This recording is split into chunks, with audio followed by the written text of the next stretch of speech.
नमस्कार दोस्तों, स्वागत है आपका अपने YouTube चैनल एफएम ज्ञान पे, जहां पर हमारा financial and money related video पे बात करते हैं। और आज के फाइनेंशियल ज्ञान में हम बात करने वाले हैं यूपीआई के कुछ नए अपडेट्स आए हैं। 1 अगस्त से कुछ नए रूल्स लागू होंगे। कई सारी चैनल पे आपने वीडियोस देखा होगा, बट यहाँ पर हम बात करेंगे डिटेल में कि यूपीआई में जो रूल्स आए 1 अगस्त के पहले क्या थे और 1 अगस्त के बाद क्या हो जाएंगे, और कौन से इफेक्ट आपको डाल सकते हो, कौन सी चीजों का आपको ध्यान रखना होगा। वो सारी चीजों को समझेंगे, तो वीडियो को बिल्कुल स्किप मत करिएगा, पूरा देखिएगा। अपने दोस्तों के साथ शेयर करना बिल्कुल ना भूलिए। तो चलिए यहाँ पर डायरेक्टली हम आते हैं, यहाँ पर क्या चीजें रूल्स निकल के आई हैं।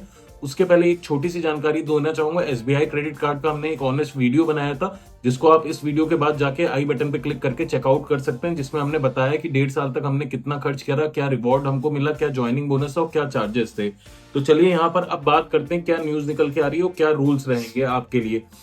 तो अगर हम बात करें बैलेंस चेक की लिमिट करने की, यानी कि अगर जो आप बैलेंस चेक करते थे किसी यूपीआई ऐप से, तो 1 अगस्त के पहले आप 24 घंटे के अंदर, यानी कि एक दिन में अनलिमिटेड टाइम कर सकते थे। लेकिन अब 1 अगस्त के बाद जो रूल आ गया है, उसके हिसाब से आप मैक्सिमम 50 बार दिन में आप कर सकते हैं, इससे ज्यादा आप नहीं कर पाएंगे। व्यू लिंक्ड अकाउंट, यानी कि अगर आपका फोन पे किसी नंबर से अकाउंट लिंक्ड है, अगर आपने अकाउंट क्रिएट करा है, तो वहां पर कई लोगों के पास 2-3 बैंक अकाउंट होते हैं। तो हम चेक करते हैं कितने बैंक अकाउंट लिंक्ड हैं या सारी चीजों को, उनकी डिटेल। तो वो 1 अगस्त के पहले आप अनलिमिटेड बार कर सकते थे, लेकिन 1 अगस्त के बाद अगर हम बात करते हैं मैक्सिमम 25 टाइम आप कर सकते हैं।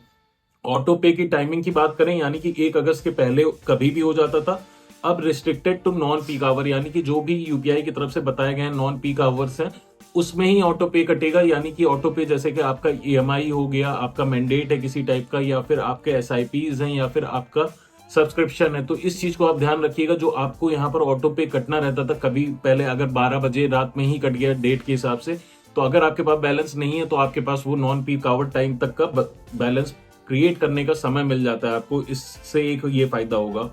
नो मिनिमम वेट, यानी कि पहले जो होता था, अगर हम बात करें तो नो मिनिमम वेट रहता था। अगर ट्रांजैक्शन स्टेटस का आप रिक्वेस्ट चेक करते थे, अगर कभी भी आप कोई पेमेंट कर रहे हैं, वो प्रोसेसिंग में चला जा रहा है, आप कोई वेट नहीं टाइम होता था। लेकिन अब यहाँ पर 1 अगस्त के बाद यहाँ पर टाइमिंग आ गया है। अगर आप एक बार चेक कर रहे हैं प्रोसेसिंग में गया है या पेंडिंग में गया है, तो अगली बार चेक करने के लिए आपको 90 सेकंड का वेट करना होगा बिफोर ट्राइंग। अदरवाइज वहां पर वो ट्रांजेक्शन आपका ब्लॉक भी हो सकता है, या फिर आपको चेक करने का स्टेटस ना देखने को मिले। तो 90 सेकंड आपको वेट करना होगा, और दिन में 3 बार से ज्यादा आपको नहीं चेक करना होगा, ये भी आपको ध्यान देखना होगा। पे नेम डिस्प्ले, यानी कि जब भी आप पहले नंबर डालते थे या यूपीआई आईडी डालते थे, तब यहाँ पर नाम कोई डिस्प्ले कभी कभार किसी केस में दिखता है, किसी केस में नहीं दिखता है।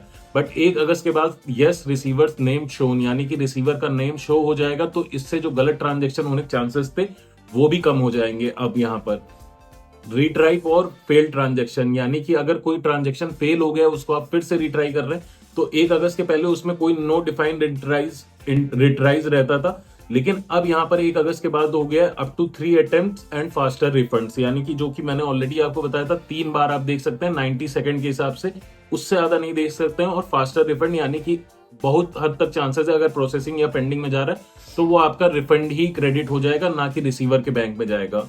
जीएसटी ऑन यूपीआई की बात करें तो ना कोई पहले जीएसटी था, अभी भी कोई जीएसटी नहीं है। इसके अलावा इनएक्टिव यूपीआई आईडीज की बात करें, यानी कि 1 अगस्त के पहले अगर आपने कोई यूपीआई आईडी बना रखा है, हम लोग तरह तरह के यूपीआई ऐप आजकल यूज करते हैं जस्ट फॉर बोनस, या फिर आप कह सकते हैं कैशबैक, और उसके बाद उस कुछ टाइम बाद हम उस ऐप को नहीं यूज करते हैं क्योंकि हमें कोई बोनस नहीं मिल रहा है, तो वो नो ऑटो रिन्यूअल पे था। लेकिन अगर हम बात करें 1 अगस्त के बाद removed after 1 year of inactivity, यानी कि कोई भी यूपीआई आईडी अगर आपकी 1 साल तक उससे वर्कआउट नहीं करा गया किसी भी टाइम का लेन देन, तो वो ऑटोमेटिक डीएक्टिव कर दिया जाएगा। तो ये थे सभी रूल जो आपको जानना जरूरी था। उम्मीद है वीडियो पसंद आई होगी। इसके अलावा अगर कुछ भी ना समझ में आया, कोई भी क्वेरी हो, तो कमेंट करके जरूर बताइएगा।